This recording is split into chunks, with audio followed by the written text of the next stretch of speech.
Hey, Peter. Sorry for the delay. No problem. You're running only 5 companies or so. Happy New Year, Elon. Happy New Year. Good. 2024. LFG. 20, yeah, it feels like the future. It is the future. It is the Um, future. It's going to be awesome. Um, I'm hoping we get a little bit of conversation on some hope and good news for folks on this spaces. um, Yeah, so, I yeah, was saying, I mean, Peter, you are the most optimistic person that I know of by far. Um, and I thank mean, you. I guess it is refreshing to hear such optimism. Um, Uh, I think people need a positive mindset. I think it's self-fulfilling prophecy to a large degree. If you're pessimistic, and we can talk about how the news media just decimates our minds constantly. yeah, the news is so negative. I mean, it makes me sad to read the news, frankly. I, Um, well, let me ask you a question. I don't watch network news, and I don't read any newspapers. They couldn't pay me enough money yeah, to do every that. time I'll accidentally read the news and I'll just be sad. It's insane. It's, well, I mean, as you know, the news, the daily news, um, really attempts to answer the question, what is the worst thing that happened on Earth today? It is, and let me show it to you every 5 minutes in your living room over and over and over again. Yeah, and it's a big world. There's 8 billion people on Earth, so somewhere on Earth something horrible is happening every single day. But Yeah, there's also great things happening every single day. and you know what I call CNN? The crisis news network, or the constantly negative news Yeah, yeah. network. Uh, and the Well, problem is that, they've got to scare you. Otherwise, yeah. if they say, "Hey, it's been a pretty good day overall," um, we're violence is an all-time low. So Yeah, we've got more access to food, energy, water, healthcare, education on the planet than ever before. I mean, people would just start watching horror movies, I think, instead. yeah, Yeah, the challenge is it's our neural nets, the wiring of our brains, evolved in a world of constant danger, and so we're sort of just wired for fear and scarcity constantly. yeah. Well, yeah. I think you made this point. Maybe others have, which it sort of makes sense as an evolutionary asymmetry that we would respond more to danger than to reward. Um, in that, like, the consequences of danger could be fatal. Like, it could be like, well, if you go over there, there's a lion that's going to eat you, or some neighboring tribe that's going to kill you, and it's game over. Your genes are Um, out of the gene pool. yeah, you're out. Whereas, say, like, uh, news that there's a nice bush with berries over there is it's nice to have. It's optional. Um, but it's in one case you die, in another case you're hungry. But death is worse than hunger. So that's why it's basically we're anyone who did not respond more to negative news than positive news didn't make They it. were they were selected against, for sure. That sucked. Yes, I mean anyone who was complacent about where the lion was got eaten by the lion. And the reality is, the news media has one job: to deliver your eyeballs to their advertisers. And when we pay Yes. 10 times more attention to negative news than positive news, that's all we get 24/7. So, I mean, listen, Yeah, I it's inevitable. yeah, it is. I mean, I, I do get my news variably, on my feed on X, but I also get all the Yeah. great things happening in the world because I can selectively choose to watch that. But when you're watching TV or in the newspaper, some editor, someplace, or some producer is deciding what gets fed into your mind, and it can really screw with your mindset. Um, Yes, exactly. Yeah. So, I mean, this space is called it the coming age of abundance, and you were really, when my first book came out, "Abundance: The Future is Better Than You Think." You were super supportive, and I appreciate that. It was 12 years ago, and I think the story Whoa, 12 years ago? amazing. Dang. Yeah, and it's gotten so much better. So I, It's gotten so it insane. is Um, in so many ways, no, not I every remember, way. like, I mean, obviously we go back a ways. I remember when we were at a Deo's party in Brazil. Yes. Yeah. How long ago I was don't know. that? Like It was 20? his 40th or was it his 30th? I don't know. No, it was his 30th. 30th. I think. Wow. 'Cause, well, this It was was, just when it, SpaceX was, yeah, it was, just when I was forming yeah, SpaceX. it was So this, 2003 thereabouts. It was just before the yeah. X Prize was won, right? I was trying to convince you Wow. not to So build rockets. 21 years ago, Yes. uh, like you could have a kid that could legally drink by now. Or legally up kids. Yeah. Yeah. Uh, Um, so it's 21 years ago. Uh, yeah. So it, and things are mostly better. you Mostly know, better. I want to give everybody listening a dose of hope and optimism on the abundance side because the world has gotten better in so many ways. All you hear about is the negative constantly. And I think that's going back to our sort of core dystopian mindsets from, evolving 100,000 years ago. But if we just look at some of the areas, right? So like global extreme poverty, right? I mean, what's a more important metric? You know, here are the numbers. 90% of the world was in global extreme poverty in the 1800s. In 1981, it was 42%. Today, it's under 10% of the world, right? Yeah. We're Yeah. uh, Hunger is actually rare, and it used to be common. exactly. And another one is obviously one area that you're leading the charge on is energy. You know, we used to kill whales to get whale oil to light our nights. Then we ravaged mountainsides. Then we drilled kilometers into the ground. And what's the figure? It's like 8,000 times more energy hits the surface of the sun, the surface of the Earth from the sun than we consume as a species. I mean, what's the rate at which Yeah. batteries and solar is increasing? It must be massive. Yes. I mean, w- at Tesla, we've made a couple of presentations. One sort of simplistic, and then one in extreme detail on how to make Earth completely self-sustaining from an energy standpoint, Sure. and demonstrating that there is no that if you break down all of the raw materials for a lithium-ion battery and for solar, you can easily make Earth.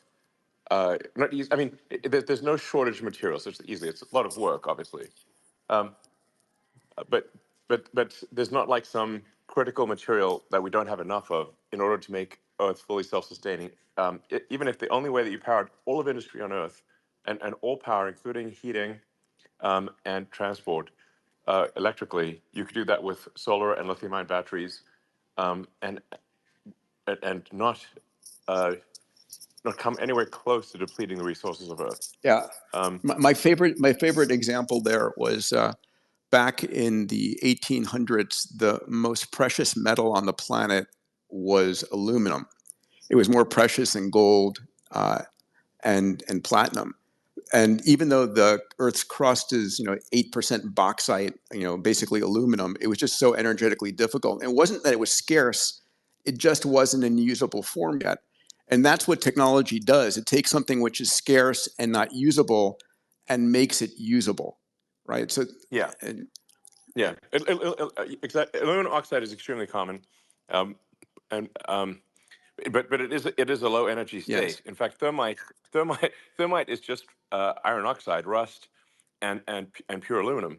And the energy difference between iron oxide and aluminum oxide is so great that it generates incredible and enough heat to melt through steel.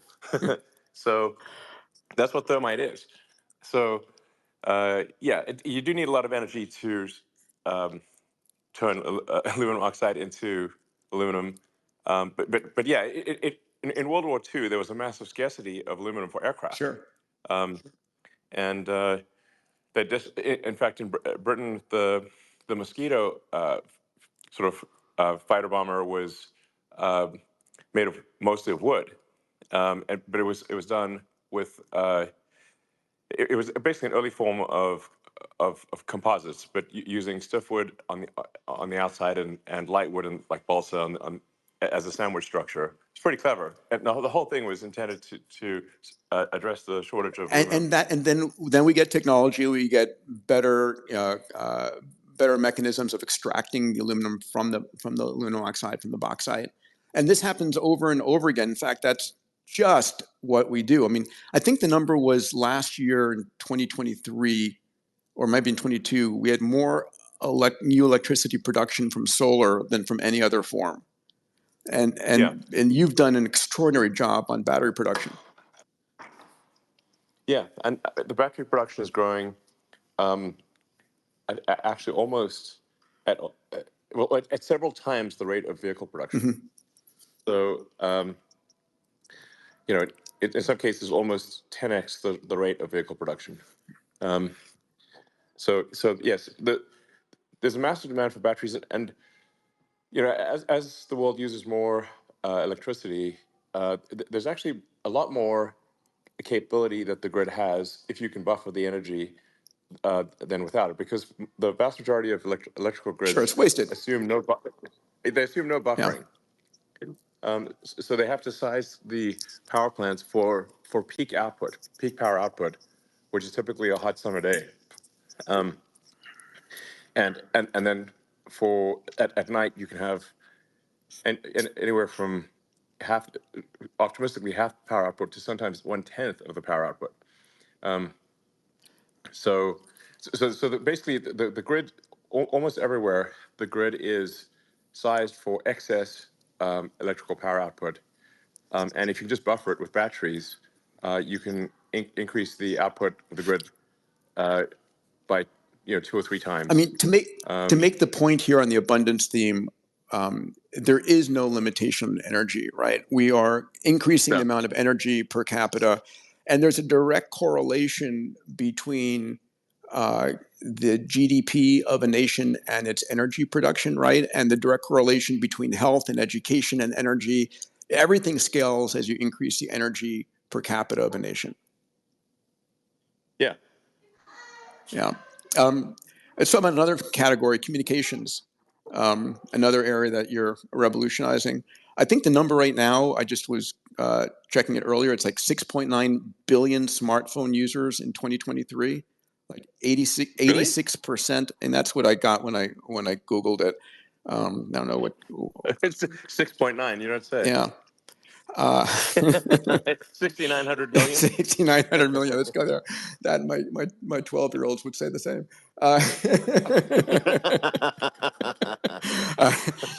It's like 85% of the planet's got a smartphone, and well, I mean, if you add up the total number of smartphones ever made, it exceeds a huge yeah. population. Oh, well, I think it's yeah. amazing. So we've gone from like zero telephony to the vast majority of the planet in under a century. Global internet as well, the same thing. And did your next iteration of Starlink spacecraft have gone up? The direct to cell phone? Okay. Yes, that just went up. So, we still have to prove that it works and all, but we're confident that even if these early satellites don't work, we're confident from a physics standpoint that it can work. Yeah.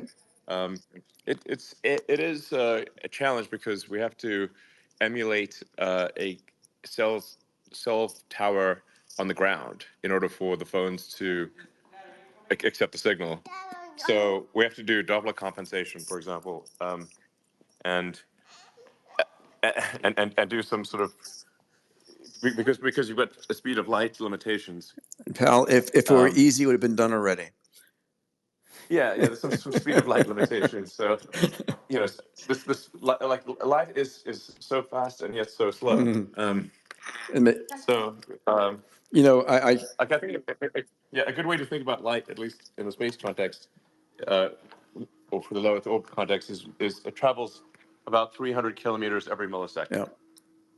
Yeah. In air or in space, and then around just over 200 kilometers per millisecond in fiber. Another abundance area is health.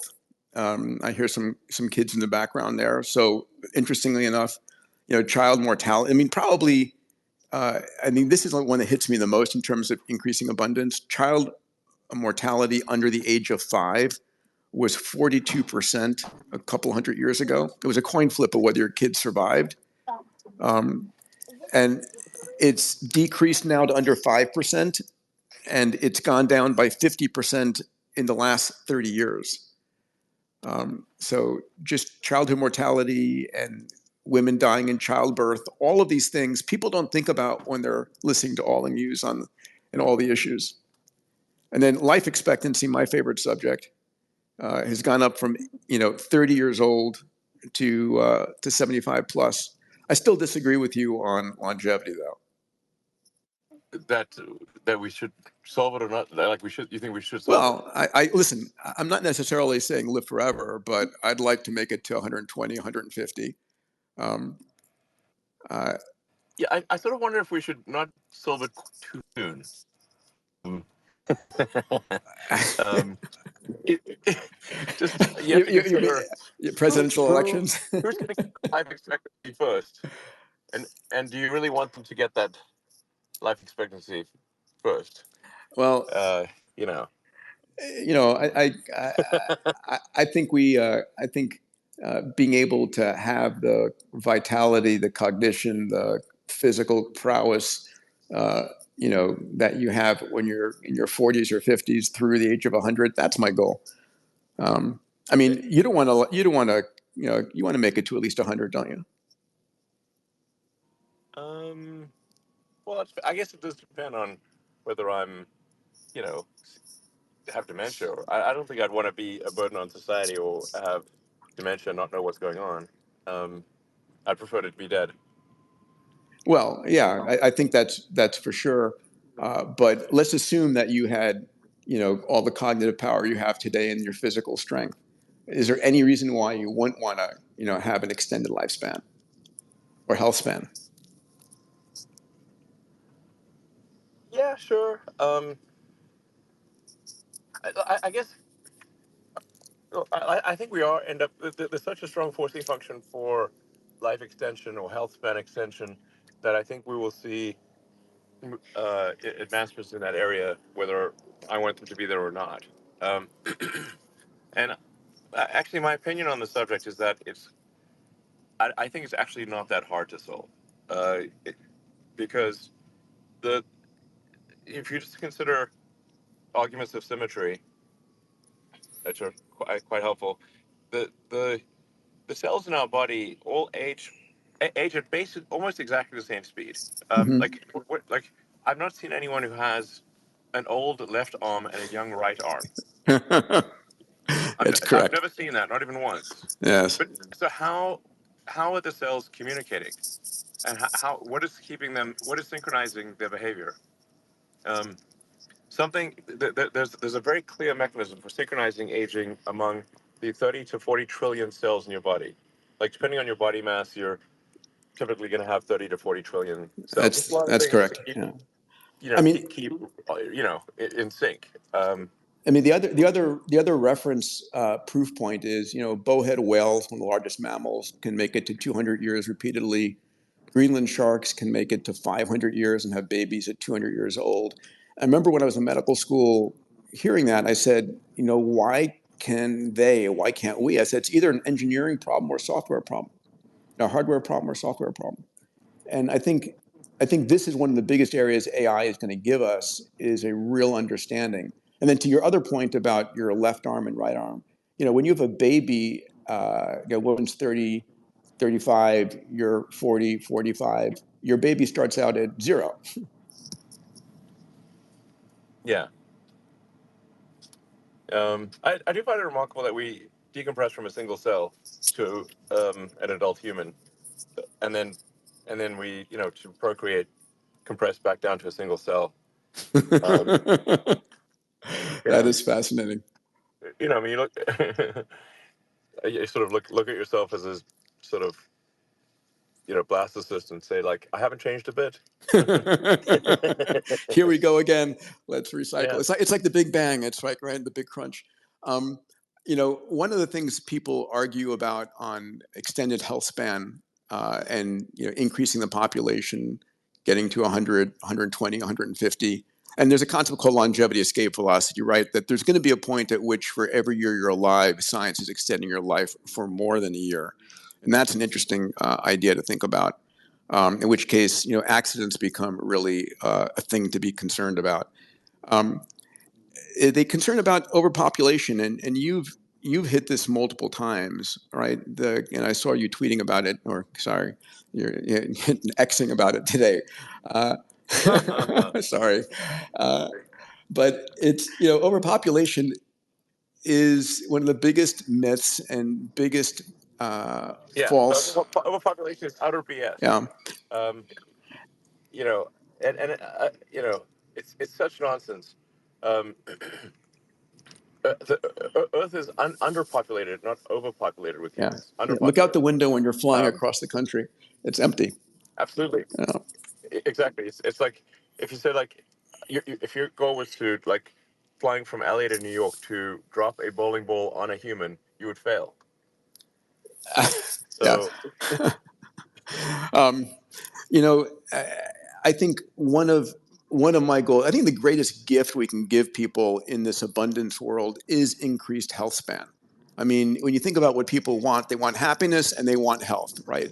No one wants to die in a painful cancer or dementia. Um, so yeah. And I have extended to you many times, my friend. Come down to Fountain Health. Let me put you through our program. The world needs you around for another 30 years.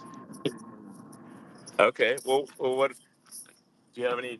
What should I do? Let's say. Well, I mean, I so mean, there are two. what actions can be taken? There I are mean, two. There are two quite. this could be helpful for listeners No, there are two. on this Yeah. discussion. So there are two. Is There are three things you need to know. Number one, is there anything going on inside your body that you don't know about? So the body is amazingly good at hiding disease.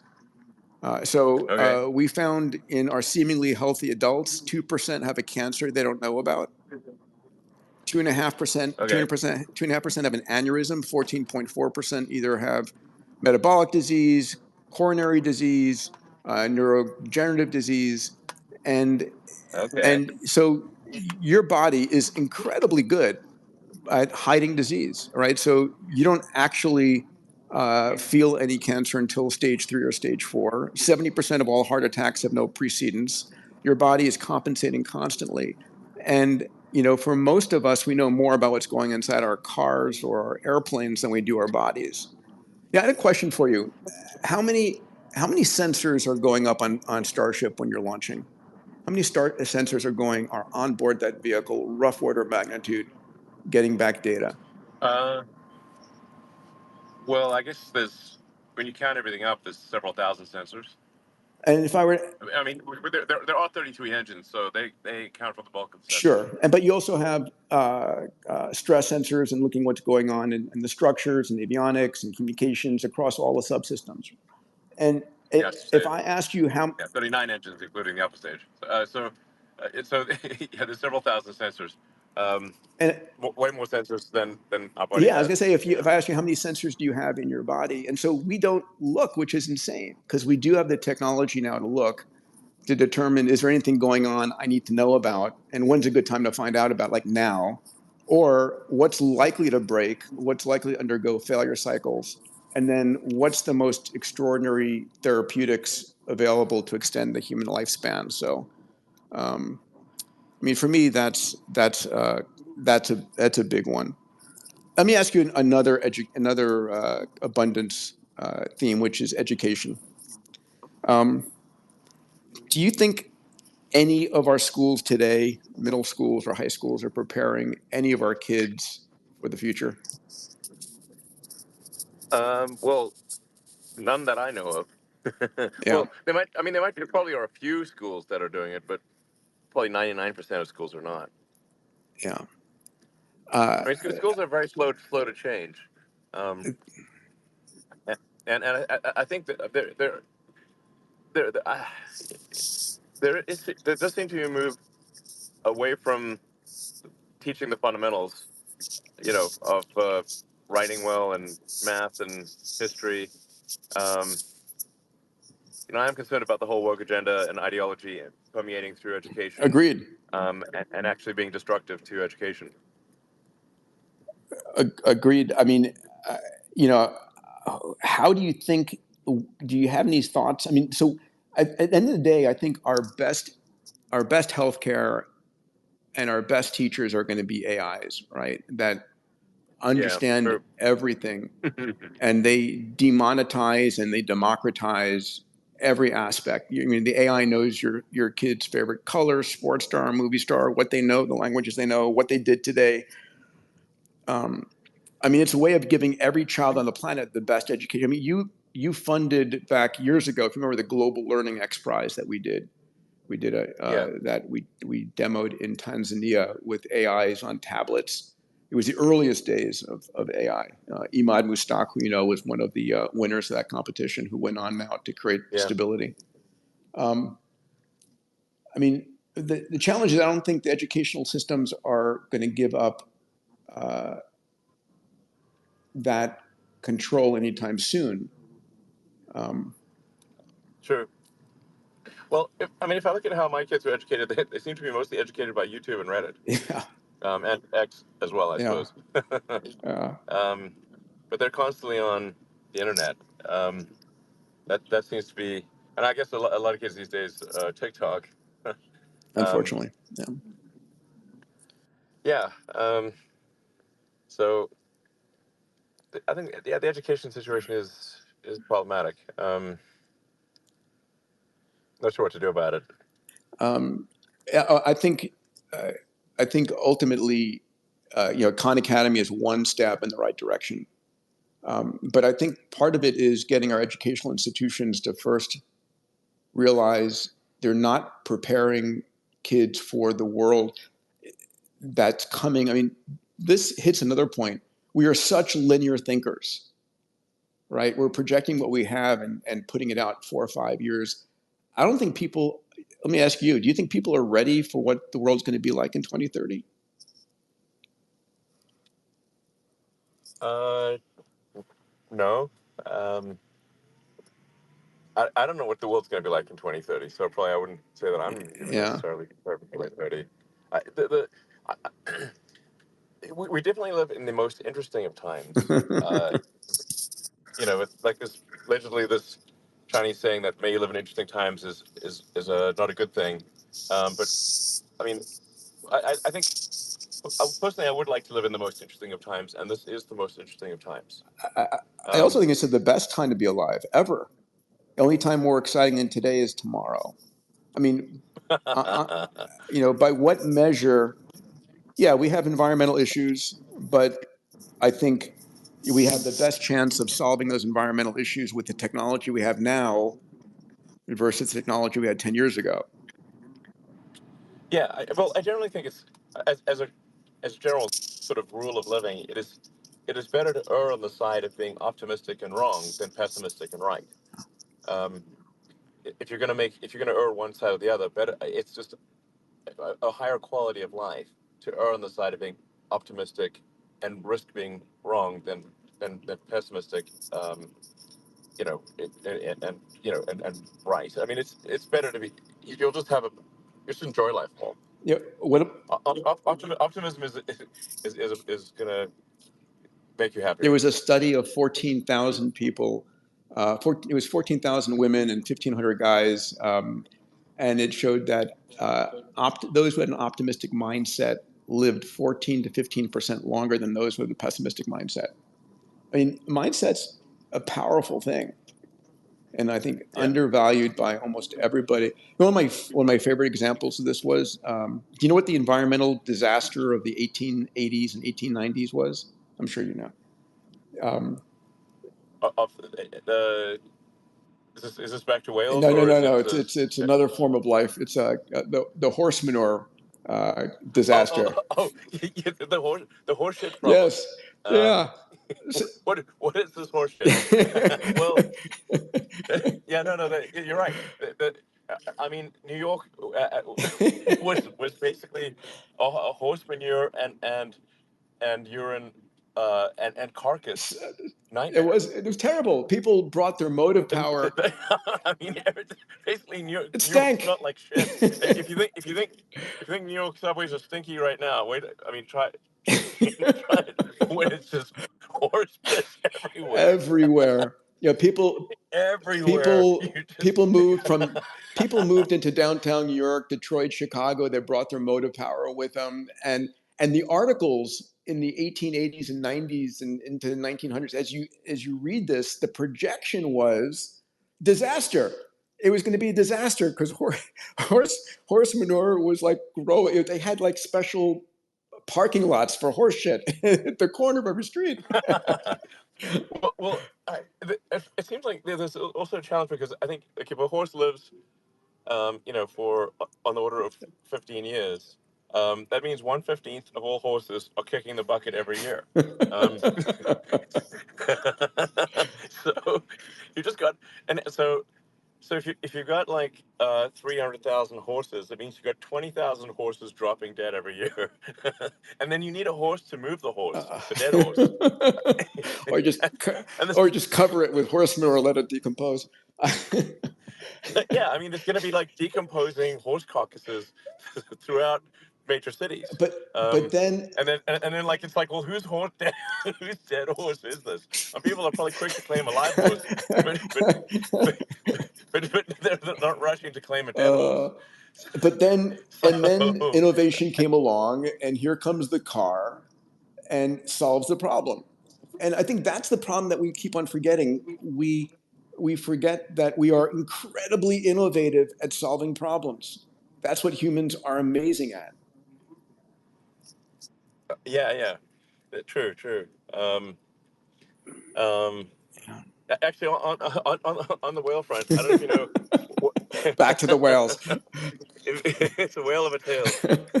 Whale tales. Okay. Um, so a lot of people think that the low point on whale population was in the 1800s because whales were being hunted for whale Well, yeah, blubber and whale yeah. oil. Yeah.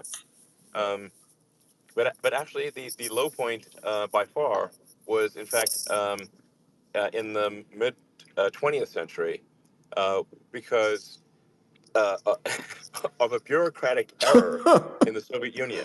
Okay. This I have to So hear. they, they kept, so they would always have these 5-year plans and quotas for whale tonnage.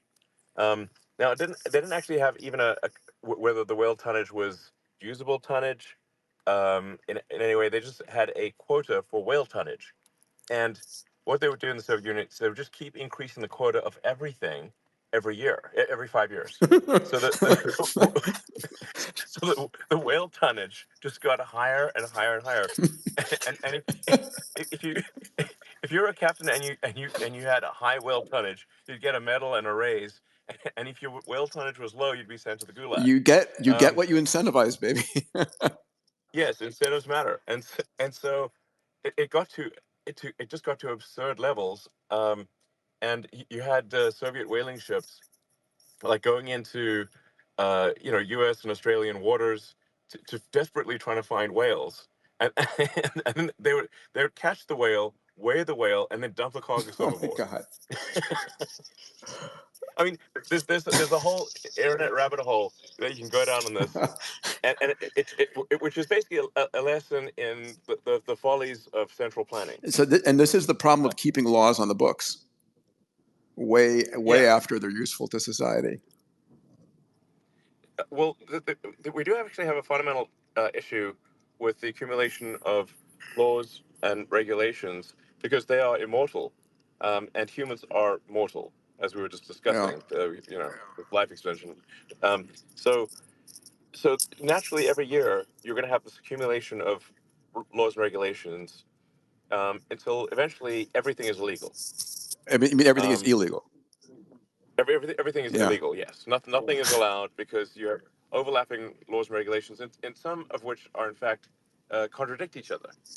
Um, so that whether you go left or right, both left and right are illegal. So, uh, um, my God. it like SpaceX is.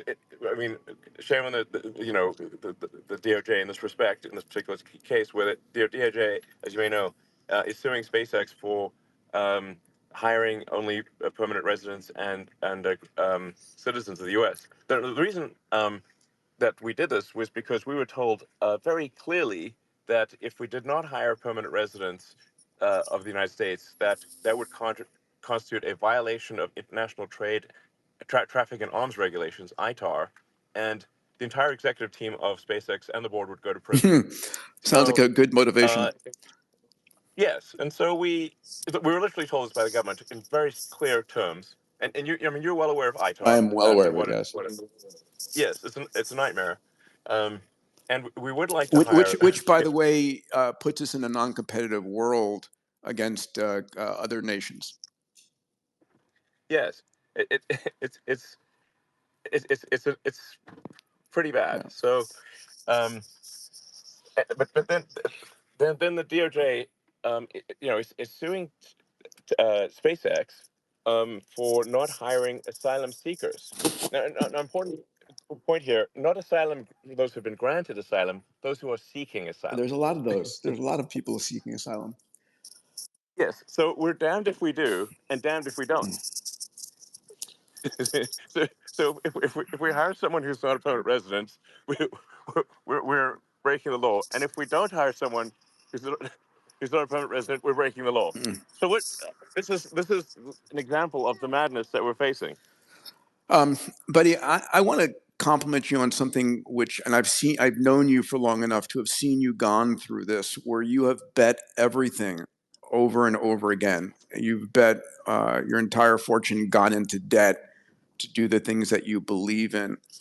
And I have a question to ask you, which I've been dying to ask, and I'm going to start making uh, this known. There are so many billionaires on the planet who have tens of billions and hundreds of billions of dollars who are effectively sitting on it and not changing the world, not putting it in, other than for increasing its return, which is not a bad thing. I think the more wealth and free energy there is out there to do things.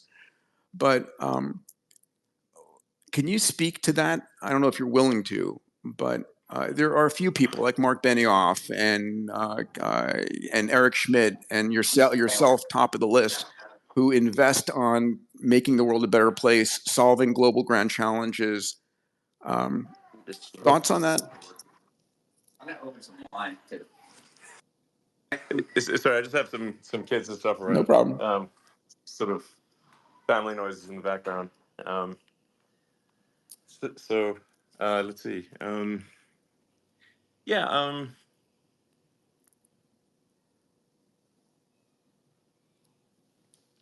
Well, yeah. I mean, I do think that smart people with resources should care about the good of civilization, the future of civilization, even if there is not, even if they're not particularly altruistic, because you cannot exist um, in absent civilization. If civilization collapses, it's all over. There's like people who've got like these sort of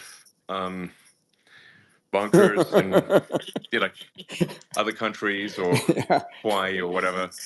And I'm like, listen, do you really think that you're going to make it in an apocalyptic situation? Um, like they'll come and find you in that bunker and they'll pry you out and get your stuff. And it's going to suck anyway. So really, smart people with resources, any smart person with resources, they just have some long-term I mean, perspective. listen, Should it's you and Jeff Bezos right now who've got the biggest long term perspective. And I see, I you know, I'm just curious about how do you incentivize other people to really help the world accelerate, and make the world a more productive place, right? The best way to become a billionaire is to help a billion people. The world's biggest problems, the world's biggest business opportunities. Uh, Do you believe that? well, I guess maybe we should just talk to people more. I guess just talking to them, and I think perhaps just raising conscious awareness the fact that um, there is no living without civilization. Um, when one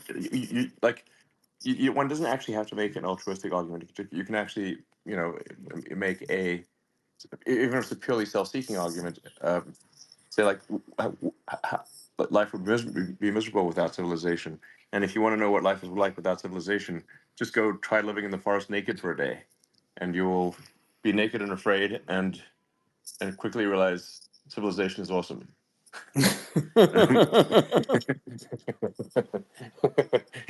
After you have to eat bugs and get eaten by bugs. Yeah. And we're So so yeah. interdependent upon each other to enable the state of technology and capability we have today. Um, I'm curious, is there anything that you think that isn't becoming more abundant out there, or anything that we have an abundance constraint on? I'll just mention, well, answer that first. Then I want to come and talk about the carbon removal X Prize that you funded. 1 second.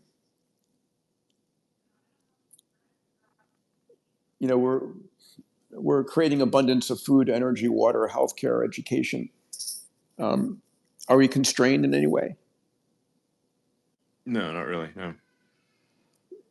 I mean, no. I think I agree with you that the future most likely has abundance. Like we shouldn't be complacent about the future. Um, Complacency and entitlement are not a recipe for success. But the most likely outcome is one of abundance of goods and services. Um, that is certainly where we're headed. Uh, Uh, yeah, yeah. when I saw you I last, mean, that's highly likely where we're headed. very likely, yeah. When I saw you last, you said, definitely abundance after AGI. And I saw, when you were talking about Optimus, which is awesome, by the way. Let's just start with that. Congratulations. Well, thanks. I mean, Optimus. I need to make sure that Optimus is, doesn't it doesn't add to civilizational risk. Because you don't want like a billion of these things, all with centralized control. unless, unless, What could go wrong? unless, Has anyone made a movie about that? unless they obey you. Well, I don't think they should obey any one person or organization. Yeah. Uh, Like I think you have to have local control. but Um, it has to be decentralized because any central control is going to be problematic. Because you just can't be like it could be a rogue AI takes. I mean, let's literally a movie. A rogue AI, Terminator, uh, takes over somehow gains control of the mothership of that controls all the Optimus robots or something like that. That is basically it needs to be it needs to be impossible for that to occur. let me ask you. I always love combining your companies because it's like it's like a Reese's peanut butter cup, Starlink and Starship together. How about Optimus and Neuralink? When can I plug into an Optimus with my Neuralink connection? Well, hopefully the first Neuralinks will first Neuralink um, in a human will hopefully be soon within the next maybe this month or next. Now this is really just at first just Sure. trying to give quadriplegics and tetraplegics the ability to control their phone and computer. It's basically like the first product is telepathy essentially, Tele, or telekinesis. Um, and then the second product, sort of tentatively called Blind Sight, where we can restore sight even if somebody has lost both eyes and their optic nerve. Amazing. Um, Go straight to the visual so cortex. Yeah. yeah, exactly. I mean, Now these things all already work in monkeys. And I just like to reemphasize: no monkey has ever died because of a neural link, and we treat our monkeys extremely well. last time I Uh, spoke to you about this, you were playing Pong against Pager, I think. that's right. Actually, it turns out monkeys love playing video games. Um, they're really just like us. I mean, they love uh, eating snacks and playing video I'll tell games. my 12-year-old boys about that. Yeah, I mean, you see the video of Pager playing, you know, monkey mind pong, just telepathic, playing pong telepathically. He's not restrained in any way. He's just sitting on the sort of tree branch Drinking smoothies. and drinking smoothies, drinking a smoothie and playing pong. Yeah. He's not held down, you know. Um, in fact, he gets upset when we take his video game away, just like humans. Just like our kids. Uh, Yeah. that's awesome. And this stuff, I mean, giving sight to the blind, I mean, it's biblical stuff. And this is, again, coming back to the original, kicking off the new year with a positive mindset, with an abundance mindset, with an exponential mindset, with a moonshot mindset, right? Which I think, and I hope you agree. Like, I think for entrepreneurs and people listening, like the single most important thing we have is our mindset, how we see the world. I mean, would you agree with that? Yeah. Yeah. I mean, you can choose to be. I mean, happiness I think, is a decision. Hmm. I mean, largely. I mean, there are obviously people that have chemical imbalances, but uh, for most people, the difference between being happy and unhappy is deciding to be happy. Amazing. And I want to take a second for everybody listening to point something out. Elon, it was 2021. I was texting with you, and I said you should fund another X Prize. You funded an X Prize years ago on teaching kids in the middle of Tanzania reading, writing, and arithmetic without any adults, no schools around, just on a tablet they were handed, and the software had to teach them, and it was an amazing success. And then in 21, I asked you if you'd do an X Prize on carbon removal. And you said yes almost instantly. And we launched it 3 months later. It was like the fastest yes to an X Prize launch ever. So thank you for that. I want to give you a quick update on it if I could. You're welcome. Absolutely. Well, I hope the education X Prize and the carbon removal X Prize result in good outcomes. I'm sure we had 6,000 teams enter the carbon removal prize. We have 1,300 active teams in the competition right now as we down select. About 36%, 460, are focused on carbon air capture. 430 are land related capture. 240 are ocean related capture. And we've given away 20 million of your money already, 5 million to students and 15 million to a million to the top 15 teams. And the finals are coming up in 2 years in Earth Day of 2025. And interestingly enough, the winning team needs to demonstrate megaton level capture that can scale to gigaton level capture. And so just the final competition is going to capture 4 megatons of carbon, which is twice what's being done on an annual basis today. So good progress so far. Great. That's good to hear. Well, as we begin to wrap up, what other thoughts for people on abundance? What other mindset thoughts do you have for folks here?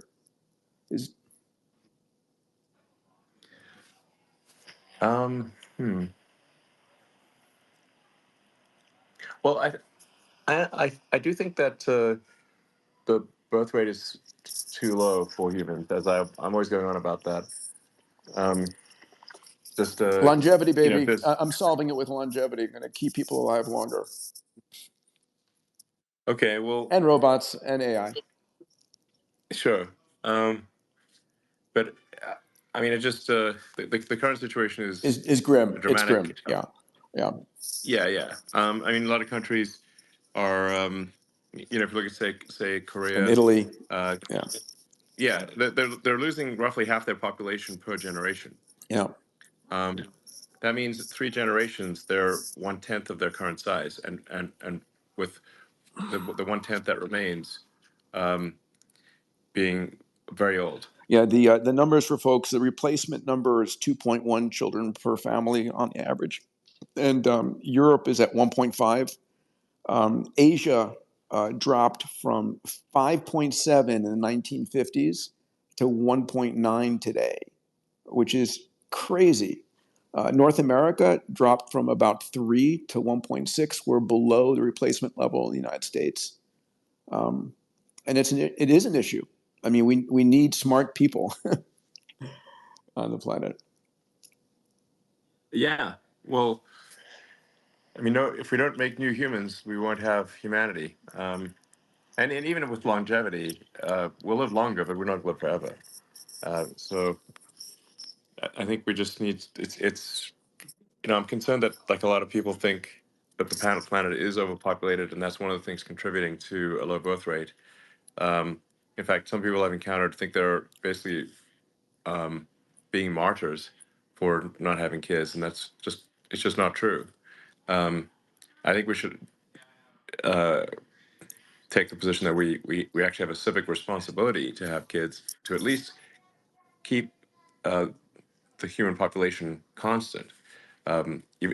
Ideally, we should grow it, but we should at least not have population collapse, which is what we currently have.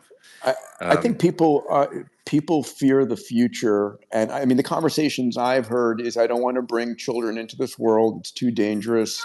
AI is going to destroy humanity, the environment. We're destroying the environment and so forth. So I think part of it is getting people to be optimistic about the future versus pessimistic, which is one of, as you said in the beginning of this space, is one of my missions. If people think the world is getting better and they have a hand in making it a better place, you most definitely do.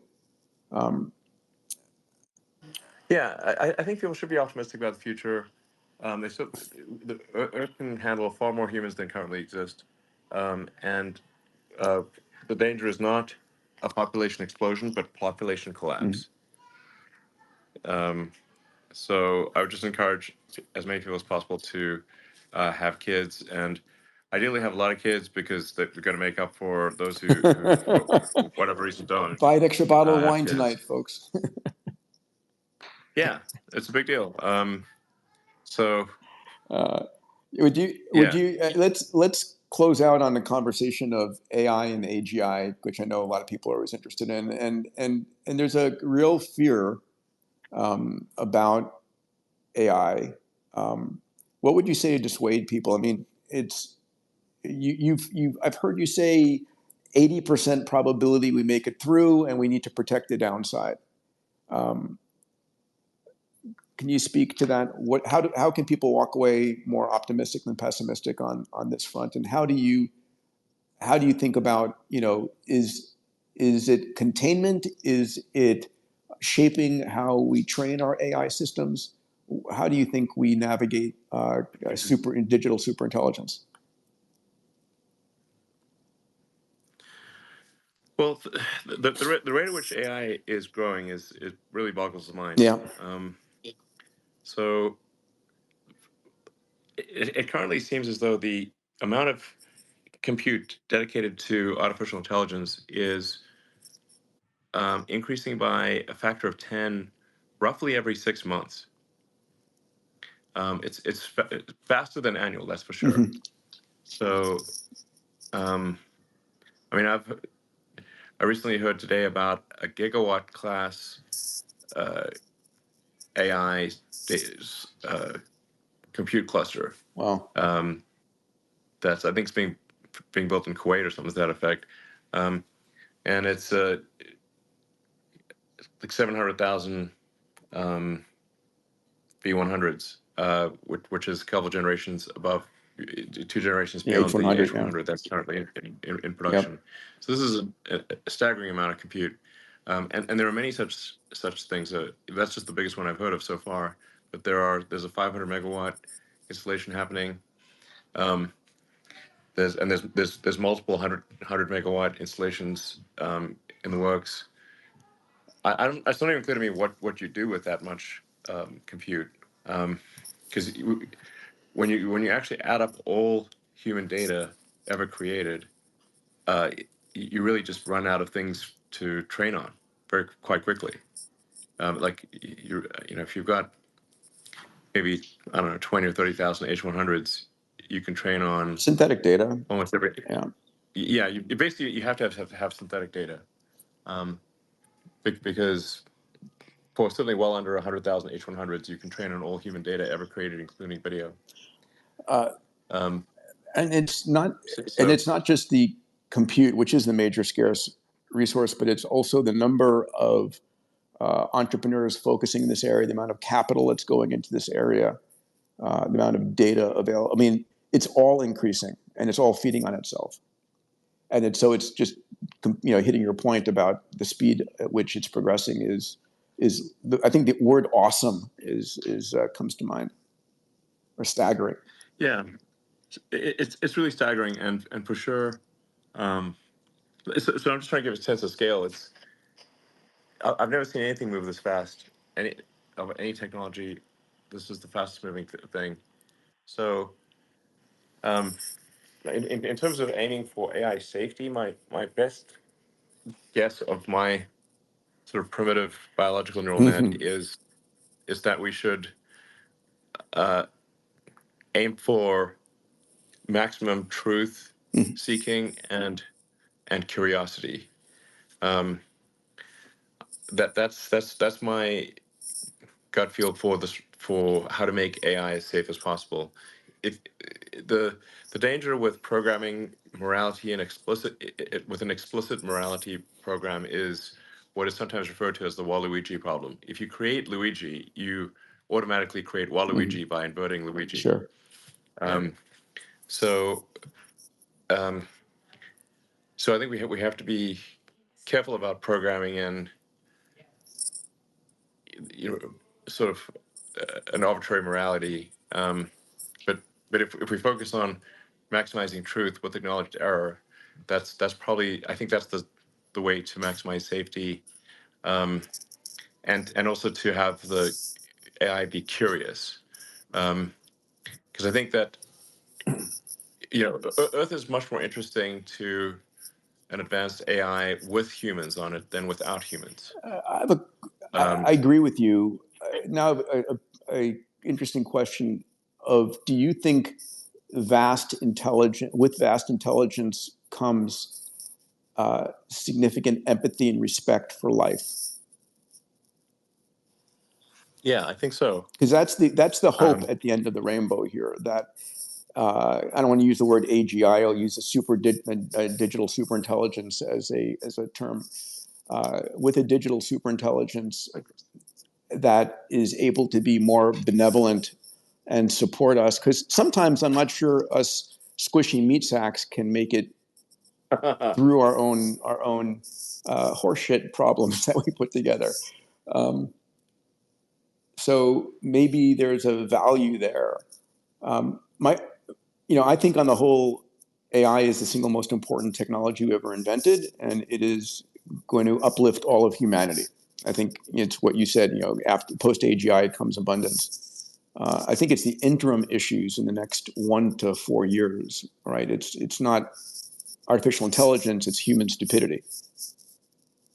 yeah.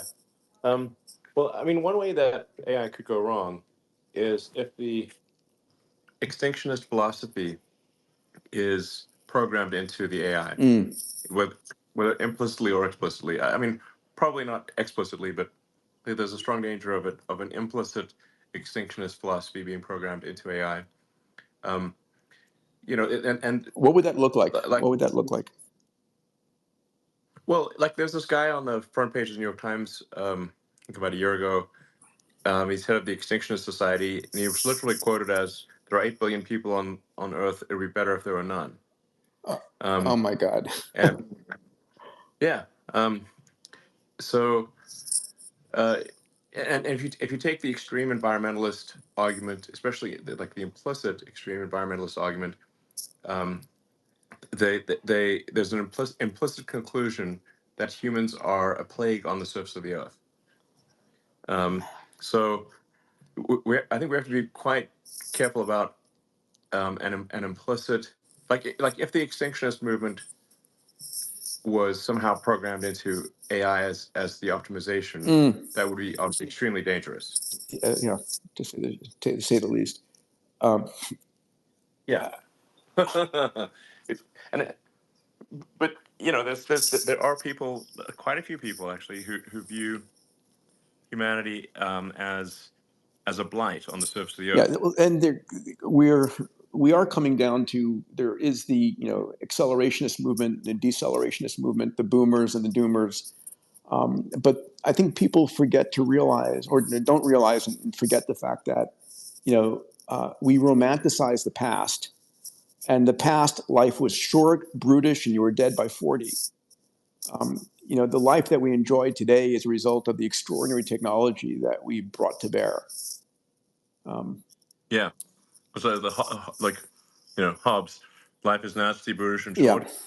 Um, I actually I had a little Yorkshire Terrier once, um, who was nasty, brutish, and short, and kept biting people. So I called him Hobbs. Um, Perfect. and I would tell friends that came over, watch out for the dog. And they'd look at this miniature Yorkshire Terrier and laugh, and then he would then bite them on the ankle. And I said, "Watch out!" I said, "Watch out for the dog." That extinctionist meme is the same sort of, you discount it until it starts being a mind virus, uh, in part, as you've called it, and it starts disrupting us. Yeah. Um, if you convince people that you know we're running out of resources on Earth, that there are too many people in the world, and the only way to survive is to have far fewer people, which a lot of people are believed to be the case. And like I said, if that somehow gets programmed into AI, and that AI becomes the most powerful AI, then we're in deep trouble. Uh, yeah, we need a counterforce to the population bomb. I mean, what an extraordinary disservice to humanity. Yeah, That Ehrlich's book was terrible, nightmare. uh, Maybe the most anti-human book ever written. Yeah, for sure, for sure. Um, the but give people hope on the flip side here. Those who are saying, again, going back to, I don't want to bring up my children, because I hear this all the time, and I'm sure you do too, in an age where AI is going to destroy us. So, um, short-term problems, long-term problems, short-term solutions, long-term solutions. You said make it curious, make it maximum truth-seeking, 100%. Mm-hmm. Is it okay to say that we're going to have issues in the short term and we're going to have to deal with them? Or do you? There won't be. There will be some issues. I mean, essentially, at this point, no way to stop AI. It is accelerating whether people like it or not. I mean, that's why, together with a number of really smart people, we created XAI, Sure. um, and hopefully,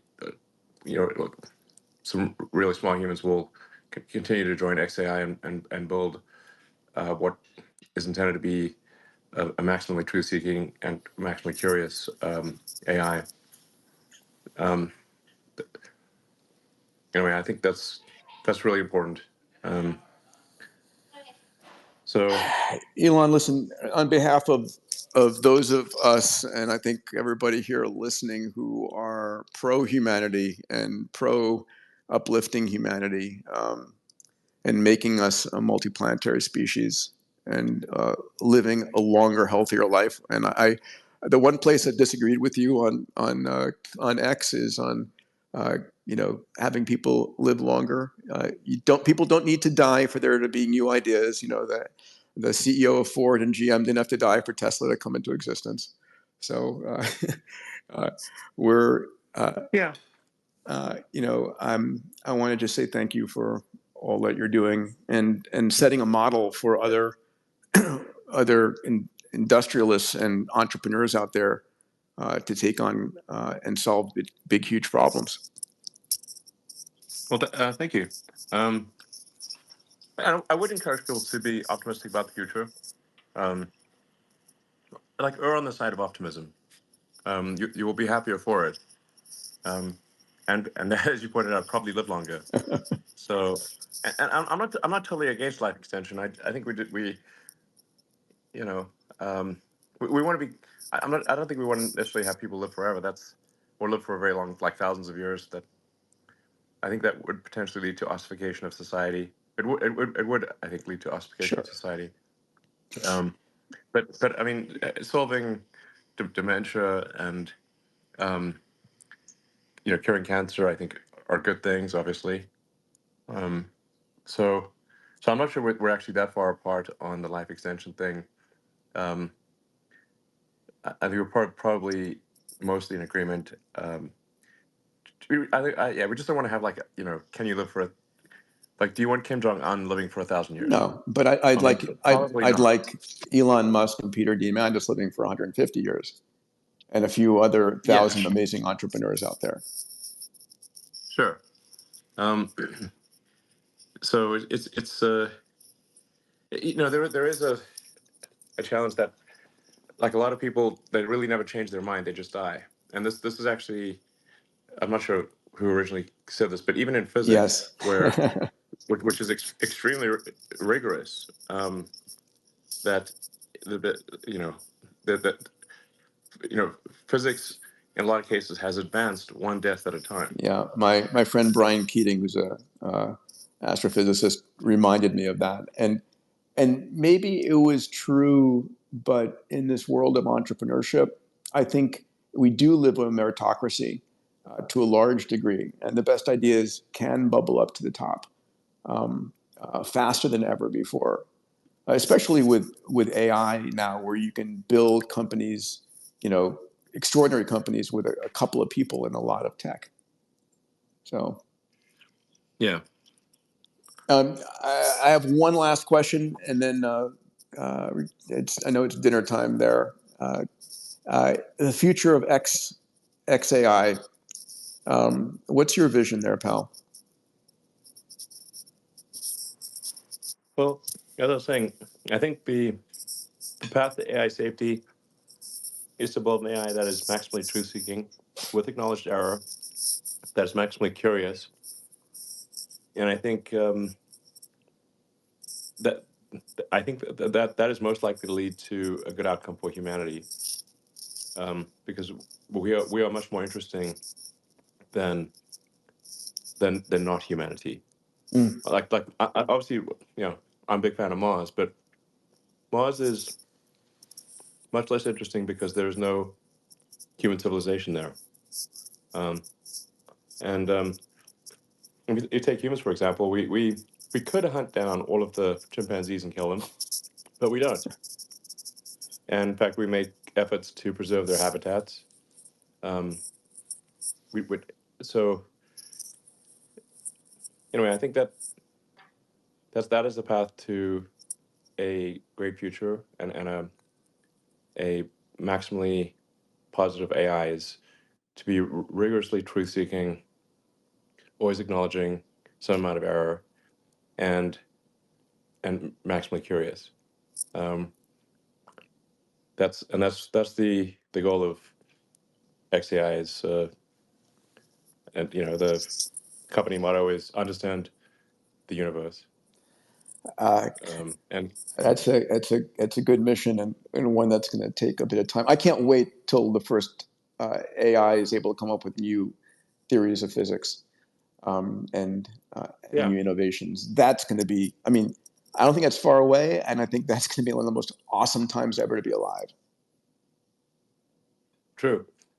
Like we definitely live in the most interesting times, and I actually for a while I was kind of depressed about AI, but then I kind of got fatalistic about it and said like, well, even if AI was gonna end all humanity, would I prefer to be around to see it or not? I guess I would prefer to be around to see it, um, just out of curiosity. But I mean, obviously, hopefully, AI is extremely beneficial to humanity. But the thing that sort of reconciled me to be less anxious about it was to say, well, I guess even if it was apocalyptic, I'd still be curious to see the. It's like I'll be curious to see it. I remember I was at your birthday party at one of your homes here in LA before you sold them. And Larry Page was there and Sergey was Oh there, yeah, and we were having a conversation about living in a simulation. And the notion was we're in the 99th level of the gameplay, and this has got to be a simulation because you couldn't. Why would it be alive right now in this single most interesting time? And then the only comment was, "Don't poke the simulation, or it'll end." Yeah. yeah. Well, if we are in a simulation, the way to keep the simulation going is to keep being interesting. So, like humans run lots of computer simulations because we don't know what the outcome's going to be, and we're curious to see. We'll run lots of simulations, like Tesla will run crash simulations, and SpaceX will run, rocket flight simulations, and we only stop doing the simulations when the outcome is extremely predictable and boring. Yes. So if we're in some alien That's a computer, great argument. That is perfect. Right, when yeah, it's absolutely known. if If we're not entertaining enough to the digital gods or the universe gods, they'll end the sim. yeah, we just need to make sure we have to keep the ratings up. Yeah. But this is why I think like one of the ways to predict the future is that the most entertaining outcome is the most likely, that as seen by a third party, as though we were in an alien soap opera. I love that. Yeah, so it's not necessarily good for those in the soap opera. Like you could be watching a World War I movie and seeing people get blown up, Yeah. um, and you're just eating popcorn and drinking a soda. Um, but we're in the movie. Um, Yeah. Well, let's not get so dystopian yeah. here, because I think we can have a really positive outcome of a lot of other cool stuff. Um, yeah, for sure. I think the most likely outcome is positive. And I think if and I think that's partly a self-fulfilling prophecy. If you don't believe so, if you believe it's going to be a dystopian outcome, then you're going to be back on your heels, protecting yourself, not investing in the future, and it unravels. And this Yeah. and and so I think the message of this entire space is this is the most extraordinary time to be alive, the most exciting time to be alive, a time where you know a lot of individuals listening on the spaces has more power than kings or queens or heads of nations had just a few decades ago. And it doesn't take a government or a large corporation to solve a problem anymore. An entrepreneur with a few H100s can do a good job. Yeah, I think we should err on the side of optimism. Um, we should err on the side of optimism, and we should have kids. Um, like to err is human. and to HEIR. and to reproduce as human. All right, buddy. Listen, thank you so much for your time. Thanks for sharing. You're welcome. All right. Thanks, Peter. Take Bye. care, buddy. Bye.